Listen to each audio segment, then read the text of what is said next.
আসসালামু আলাইকুম, কেমন আছেন সবাই? আশা করি আল্লাহর অশেষ রহমতে সবাই ভালো আছেন। আলহামদুলিল্লাহ, আমিও ভালো আছি। শানুস পাকের ঘরে সবাইকে আরও একবার ওয়েলকাম জানাচ্ছি নতুন আরও একটি রেসিপি দেখার জন্য। আজকে আমি তৈরি করে দেখাবো খুবই মজাদার এবং মুচমুচে একটা নাস্তার রেসিপি। এই নাস্তাটা বানিয়ে নেওয়ার জন্য ব্যবহার করব মাত্র একটি ডিম আর আটা।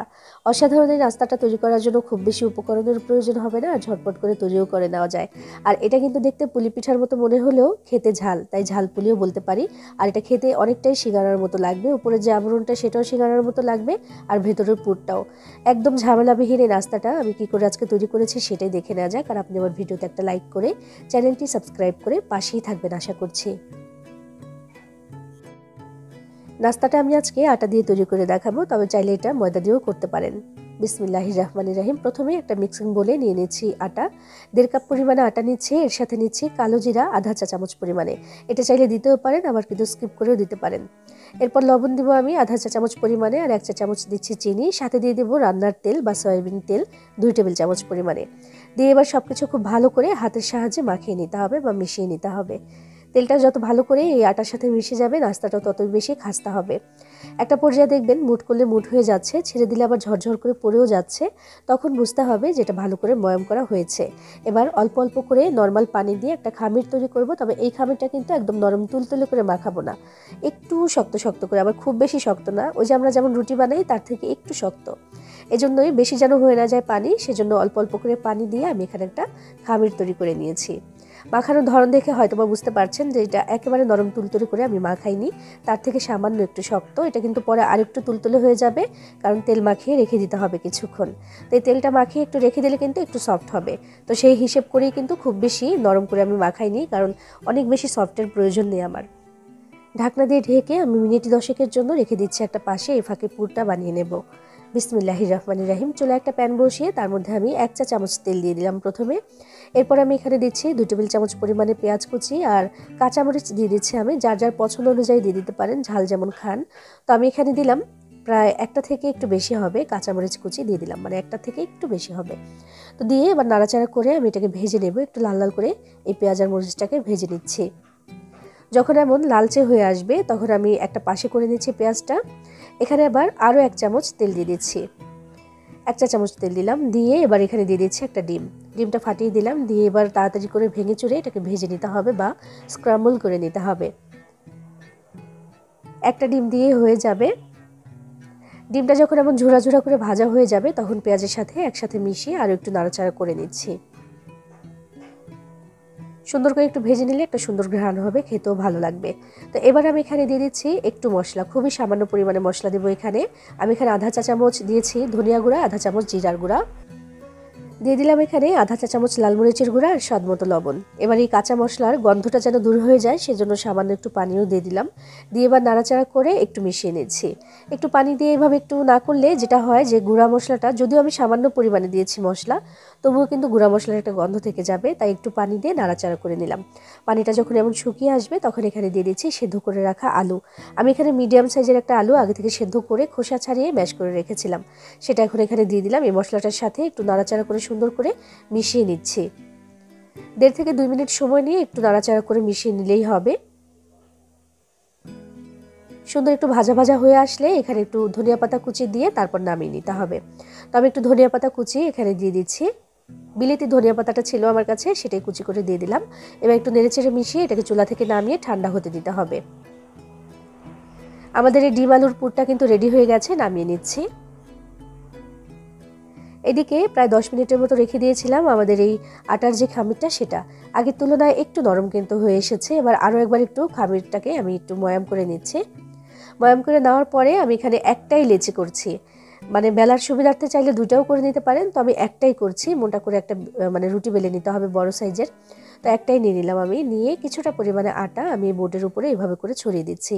যেহেতু রুটিটা একটু বড় হবে তাই বেশ খানিকটা জায়গা জুড়ে একটু ছড়িয়ে দিলাম আটাটা।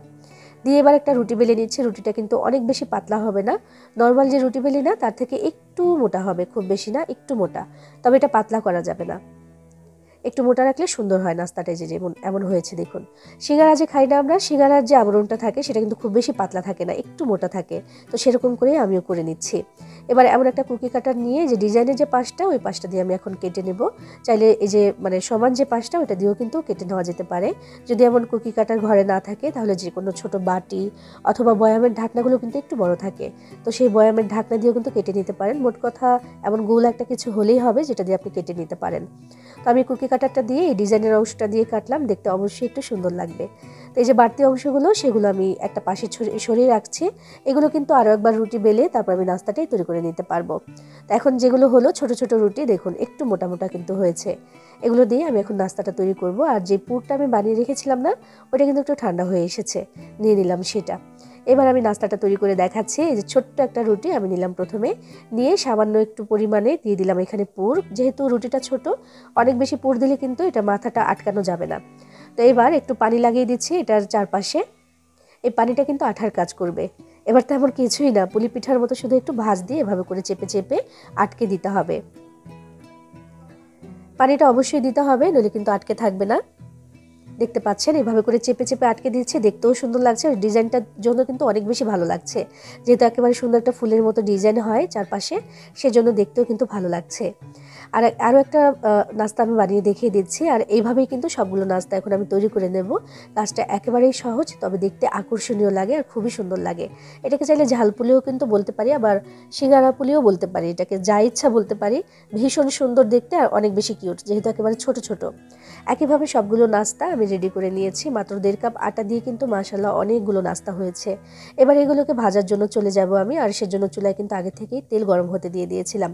তো চলুন ভেজে নেওয়া যাক। বিসমিল্লাহির রহমানির রহিম। তেলটা আমি হাই হিটে গরম করেছি। গরম হয়ে যাওয়ার পরে আমি যেটা করেছি, চুলার আঁচটাকে মিডিয়ামে করে দিয়েছি। এবার শুরু থেকে শেষ পর্যন্ত চুলাটা কিন্তু মিডিয়ামেই থাকবে। এতে করে আমাদের এই নাস্তাগুলো ভেতর থেকে ভালো মতো মুচমুচে হয়ে ভাজা হবে। আর তেলটা এমন ডুবো তেল দেওয়ারই চেষ্টা করবেন, একটু ডুবো তেলে ভাজলে কিন্তু খুব বেশি সুন্দর আর মুচমুচে হয়। তো আমি দিয়ে দিলাম নাস্তাগুলো এইখানে, একবারেই দিয়ে দিয়েছি আমি সবগুলো, যেহেতু পাত্রটা একটু বড় সাইজের তাই একবারেই হয়ে গেছে। এবার উল্টে পাল্টে সুন্দর করে ভেজে নিলেই কিন্তু হবে। আর ততক্ষণে দেখবেন যে এগুলো মুচমুচেও হয়ে যাবে আর ভেসে উপর দিকে উঠে আসবে। ভীষণ সুন্দর এই নাস্তাটা কিন্তু আমার কাছে মনে হয় না যে অনেক বেশি কঠিন কাজ, একদম সহজেই বানিয়ে নেওয়া যায়। যেমন দেখতে আকর্ষণীয়, খেতেও কিন্তু ভীষণ মজার। এভাবে বানিয়ে দিলে কিন্তু বাচ্চারা যেমন পছন্দ করবে, বড়রাও পছন্দ করেই খাবে। আর বাইরে থেকে সন্ধেবেলা সেই সিঙ্গারা, সমুচা, পুরি এগুলো কিন্তু কিনে দিতে বলবে না, কারণ ঘরেই আপনি তৈরি করে দিতে পারবেন স্বাস্থ্যকর উপায়ে এই নাস্তাটা। দেখতে পুলি পিঠার মতো হলেও খেতে একেবারে সিঙ্গারার মতোই আমার কাছে লেগেছে। আর যে কালো জিরাটা দিয়েছে যে, সেজন্য কিন্তু আরও বেশি ভালো লেগেছে। যদি পছন্দ না করেন, কালো জিরাটা কিন্তু স্কিপ করে দিতে পারেন। তো দেখুন কত সুন্দর হয়েছে কিনা কালারটা, যেমন কালারটা হয়েছে তেমনই কিন্তু মুচমুচে হয়েছে মাশাআল্লাহ। এবার আমি তেল থেকে ছেঁকে নাস্তাগুলোকে তুলে নিচ্ছি। মাত্র 1.5 কাপ আটা দিয়ে কিন্তু মাশাআল্লাহ অনেকগুলো নাস্তা হয়েছে। এর সাথে তৈরি করে নেওয়া হয়ে গেল ভীষণ মজার এবং মুচমুচে নাস্তাটা। আর এটা তৈরি করেছি মাত্র একটি ডিম, আলু আর আটা দিয়ে। অসাধারণ মজার এই নাস্তাটা চাইলে কিন্তু আপনিও তৈরি করে নিতে পারবেন। দেখুন কতটা সুন্দর আর আকর্ষণীয় লাগছে। ভীষণ মজার এই নাস্তাটা কিন্তু একবার যদি কাউকে বানিয়ে খাওয়ান, বারবার খেতে চাইবে। আর মুচমুচে কতটা হয়েছে সেটা আমি একটা ভেঙে তারপর দেখিয়ে দিচ্ছি যে কত মুচমুচে। আর এটা বানানোর পরে কিন্তু অনেক সময় পর্যন্ত এমন মুচমুচেই থাকবে। দেখুন কতটা সুন্দর হয়েছে। বানিয়ে খেয়ে দেখবেন, ভালো লাগবে ইনশাআল্লাহ। সবাই ভালো থাকবেন, সবার জন্য সবাই দোয়া করবেন। আল্লাহ হাফিজ।